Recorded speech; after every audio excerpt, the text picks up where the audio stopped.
اداکار شان نے ترک ڈرامے ارطغرل کی مخالفت کر دی۔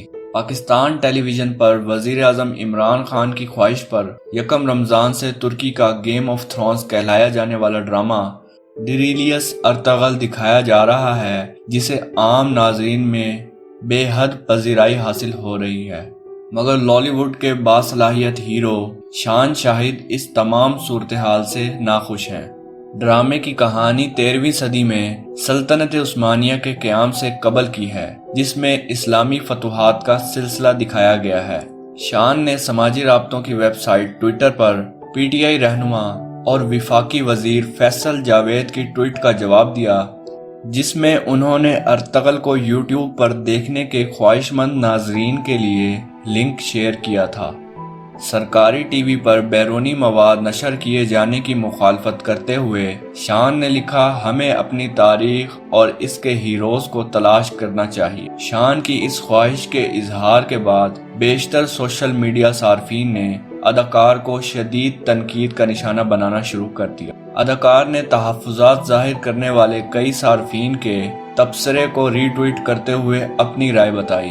ایک صارف نے لکھا، ہماری ہسٹری مغل سلطنت کی عیاشیوں سے بھری پڑی ہے، جبکہ جدوجہد آزادی اور پاکستان کی تخلیق پر کافی کچھ بن چکا ہے۔ ہماری نوجوان نسل کو اس وقت اسلام کے ہیروز کے بارے میں بھی جاننا لازمی ہے، چاہے پھر وہ کسی بھی ملک سے تعلق رکھتے ہوں۔ جواب میں شان نے لکھا، بہت اچھی بات ہے، مگر ہم کب تک مانگے ہوئے لفظوں سے اپنی خودی کی دیوار مضبوط کریں گے؟ پی ٹی وی کو ایسے ڈرامے خود پروڈیوس کرنے چاہیے۔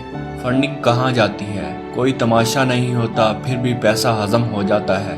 ایک اور صارف نے لکھا کہ ارطغرل ہمارا ہیرو ہے، آپ زبان کی بنیاد پر تقسیم نہ ڈالیں، جس پر شان نے لکھا، پھر ہم سب عربی کیوں نہیں بولتے؟ ایک صارف نے اپنے تبصرے میں لکھا کہ اگر پاکستان میں ایسے پروجیکٹس بن سکتے ہیں تو آپ کو کس نے روکا ہے؟ بجائے تنقید کے آپ کوئی اسپانسر ڈھونڈتے اور بنا لیتے، جس پر اداکار نے وضاحت کرتے ہوئے طنز بھی کر ڈالا، میرے خیال میں تو کافی کچھ بن سکتا ہے، مگر حقیقت میں اتنا بڑا پروجیکٹ حکومت کی دلچسپی کے بغیر نہیں ہو سکتا۔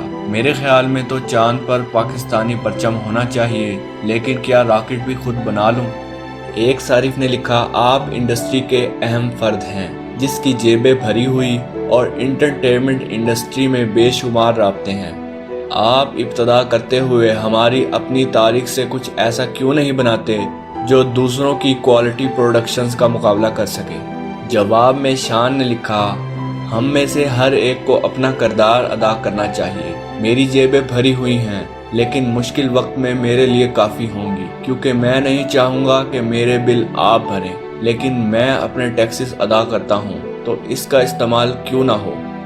دوستوں، ارطغرل کو پاکستان میں دکھائے جانے سے قبل مختلف زبانوں میں ڈبنگ کے بعد دنیا کے 60 ممالک میں دکھایا جا چکا ہے۔ اس کے 5 سیزن ہیں۔ ڈرامے کی اہمیت کا اندازہ اس بات سے لگایا جا سکتا ہے کہ ترک صدر رجب طیب اردوغان نے خود سیٹ پر جا کر اس میں کام کرنے والے اداکاروں سے ملاقات کی اور سیلفی بھی بنوائی۔ عمران خان کی جانب سے ارطغرل کو پاکستان میں آن ایئر کرنے کا فیصلہ ترکی اور ملیشیا کے سربراہان مملکت سے ملاقات کے بعد کیا گیا تھا، جس میں تینوں سربراہان کی جانب سے مل کر ایک ٹی وی چینل بنانے کا بھی اعلان کیا گیا تھا۔ ارطغرل نیٹ فلکس پر ترکش زبان میں انگریزی سب ٹائٹل سمیت کئی آن لائن سٹریمنگ چینلز پر موجود ہے۔ دوستو، آج کی یہ ویڈیو بس یہیں تک ہی۔ اگر ویڈیو پسند آئے تو اس ویڈیو کو لائک شیئر ضرور کیجیے گا اور ہمارے چینل کو سبسکرائب ضرور کیجیے گا، تاکہ آپ کو ایسی مزیدار ویڈیوز کے نوٹیفیکیشن حاصل ہوں۔ اپنا بہت خیال رکھیے گا۔ اللہ حافظ۔